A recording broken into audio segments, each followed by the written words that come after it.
want making voting for Speaker a tough one. I don't want to go to the floor and win with 220 votes. I think the best thing for our party right now is that you have 247 votes on the floor. If we are going to be strong, we got to be 100% united. Earthquakes, indeed rare in the nation's capital, but what happened around lunchtime today will rank as one way up the political Richter scale. Still reeling from his gaffe about the Benghazi hearings, Kevin McCarthy was still a drop-dead certain to become the next Speaker of the House, one of the most powerful positions in American government. Yeah. Welcome back to The Hardline. The veteran Beltway reporter who is read on our website as the Newsmax chief Washington correspondent, John Gizzi. John, I can only imagine how everybody was scurrying when this happened. It was almost fun to watch the media, everybody having to see who they could grab to talk to them about it. This was just a shocker. It certainly was. It's as if the dome were blown off the U.S. Capitol, Ed. And so many people took the assumption of the Speaker's gavel by Kevin McCarthy as a done deal, that when he suddenly said he was not a candidate and would remain as majority leader, it was a free-for-all. And a lot of us tore up those stories we had written in advance. They just weren't working. So, to paraphrase Abraham Lincoln, a house divided cannot elect a speaker.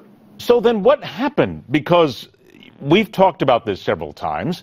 You read all the media, the intelligentsia in the Beltway. They said, look, all right, Kevin McCarthy might have made a mistake, but he's still the biggest guy there. Then all of a sudden you got 40 hardline House conservatives come out. They suddenly throw everything behind Daniel Webster the night before. This doesn't look like that he made a decision. This looked like he was pushed, quite frankly, and said, you're out.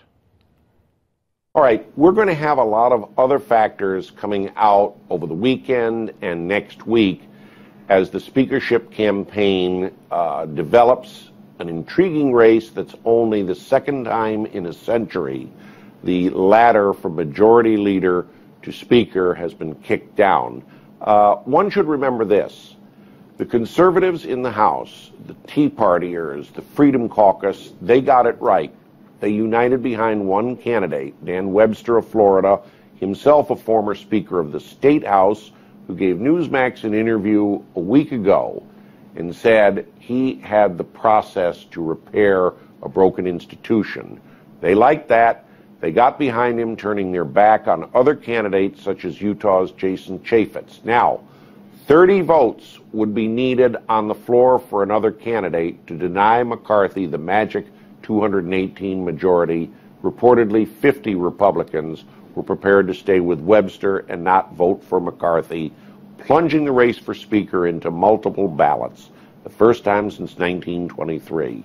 A man of the House, Kevin McCarthy, chose the better part of valor. All right, now 2 minutes we have left then. The words that I'm reading most today are disarray when it comes down to the House, with so many deadlines up and running. Do you see it that way? Is there complete panic now? No, there isn't. And remember something. There'll be a vote soon, sooner rather than later. And in the end, there will not be controversy around the nominee because in all likelihood, the person will not be someone associated with the ancien regime, Boehner and company. That will satisfy those on the right in the party, and it will satisfy mainstream Republicans because, hey, the majority leader, the whip, and the conference chairman all stay the same. So here I have a quote from Representative David Jolly, Florida Republican, member on the far right, who says, quote, it's going to take a hard family conversation, unquote, into how this party can unify. But does that conversation then, John, lead us to see the Tea Party here now with a major resurgence in deciding where the Republican Party goes? It's not just the Tea Party. It's the Freedom Caucus, some of whose members would call themselves libertarian rather than Tea Partiers. It's political outsiders like Markwayne Mullins of Oklahoma, a plumbing contractor who never held office. These people felt estranged from the leadership under Speaker Boehner and felt, as one congressman told me, I could never go back to my constituents and say, we elected Boehner's right-hand man. Your phone calls went for naught. Now these people are in a commanding position and will play a key role in choosing his successor. These things change. The news cycle in 24 hours alters, But right now, Dan Webster of Florida looks pretty good. Okay, 20 seconds left. John Boehner asked Paul Ryan to run. You just mentioned Daniel Webster. Whom do you think is now the favorite? Well, I'm going to tell you, Paul Ryan, it's my understanding that he's very adamant he wants to stay as chairman of the Ways and Means Committee. And with all due respect to Speaker Boehner, he doesn't have a lot of clout these days. Webster's strong, possibly Jeb Hensarling of Texas, chairman of the Financial Institutions Committee, and Kathy McMorris Rogers, the highest woman in the House leadership, who is conference chairman. Stay tuned for further news. And more on this at Newsmax.com, where you can read more about what John Gizzi has got to say with his idea of 7 potential speakers of the House. Check it out there. John Gizzi, always a pleasure, my friend. Thanks for joining us. Stay with us. The Political Animal is next, right here on The Hard Line.